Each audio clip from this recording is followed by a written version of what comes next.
Pertanyaan ini masih no name juga, belum ada namanya. Selamat malam, pertanyaan saya, apakah arti pentingnya bagi kita bahwa Musa adalah penulis kitab Kejadian? Apa pentingnya kalau memang Musa yang penulis kitab Kejadian? Baiklah, saya juga untuk pikir-pikir kira-kira apa yang melatar belakangi pertanyaan ini.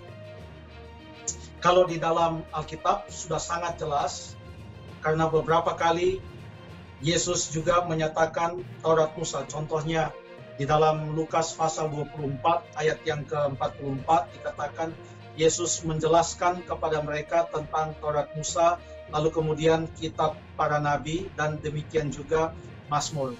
Dan untuk orang-orang Yahudi pada saat itu, walaupun kita ada pertanyaan apa itu, tapi mereka tidak punya pertanyaan, karena mereka tahu kalau namanya kitab Musa adalah Kejadian, kemudian Keluaran, Imamat, Bilangan, dan Ulangan. Ada 5.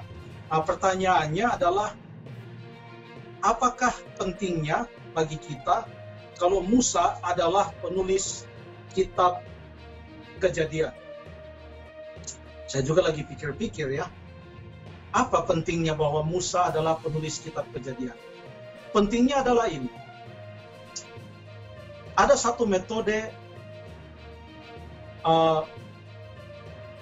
pendalaman Alkitab atau penafsiran Alkitab yang disebut sebagai metode historical critical. Jadi historical critical method yang menyerang kesatuan Alkitab dan keabsahan Alkitab, bahkan mengatakan bahwa kitab Kejadian ini sebenarnya bukan ditulis hanya oleh satu orang, tapi oleh beberapa orang. Lalu kemudian ada seorang yang menggabungkan semua yang ditulis itu menjadi sebuah kesatuan. Tetapi bukan demikian pendapat Yesus. Karena Yesus jelas-jelas mengatakan ini adalah kitab Musa. Bahkan orang-orang Farisi percaya, orang-orang Yahudi. Lebih hebat lagi orang Saduki. Orang Saduki hanya mau percaya 5 kitab Taurat. Yang lain-lainnya mereka nggak mau percaya. Semua yang diucapkan dan lain-lain, mereka hanya mau yang tertulis kitab Taurat, itu yang mereka percaya. Yang saya lihat di sini, pentingnya adalah bahwa dengan mengetahui bahwa Musa yang menulis, maka kita tahu bahwa ada kesatuan di dalam cerita-cerita yang ada di dalam kitab Taurat itu sendiri. Kalau kita perhatikan dengan sungguh-sungguh, di dalam ada kesinambungan. Contohnya di dalam Kejadian, sebentar saya buka, Kejadian pasal yang ke-50, Kejadian pasal yang ke-50 ayat yang ke-25, itu sudah mau bagian akhir itu dari kitab Kejadian. Oke, Kejadian 25 ayat, Kejadian 50 ayat 25, 50-25. Berbunyi sebagai berikut.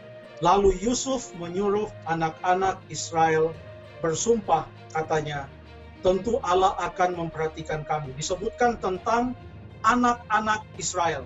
Lalu waktu kitab Keluaran mulai, pasal 1 berkata, inilah nama para anak-anak Israel yang datang ke Mesir bersama-sama dengan Yakub.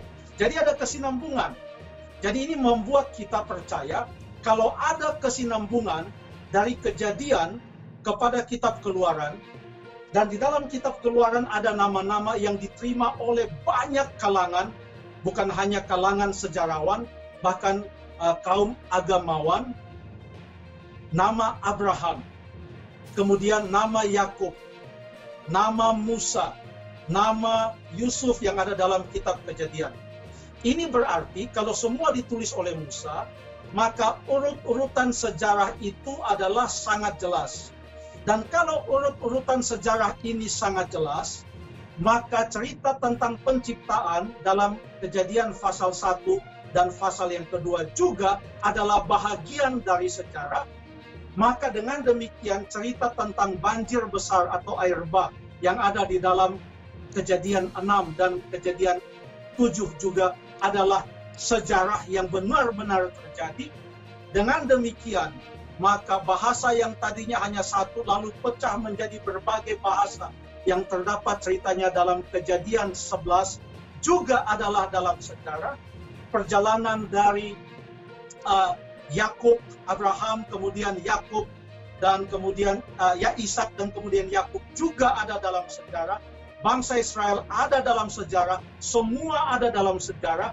Dengan demikian, Yesus pun betul-betul ada, bukanlah tokoh fiktif.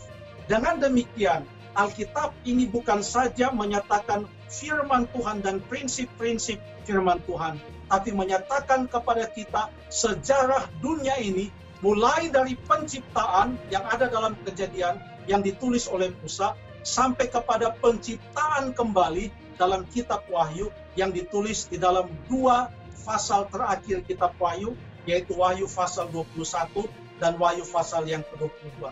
Kurang lebih demikian. Mohon maaf kalau tidak terlalu memuaskan. Semoga Tuhan berkati. Terima kasih. Oke, terima kasih pendeta. Itu menjadi pertanyaan terakhir untuk malam ini.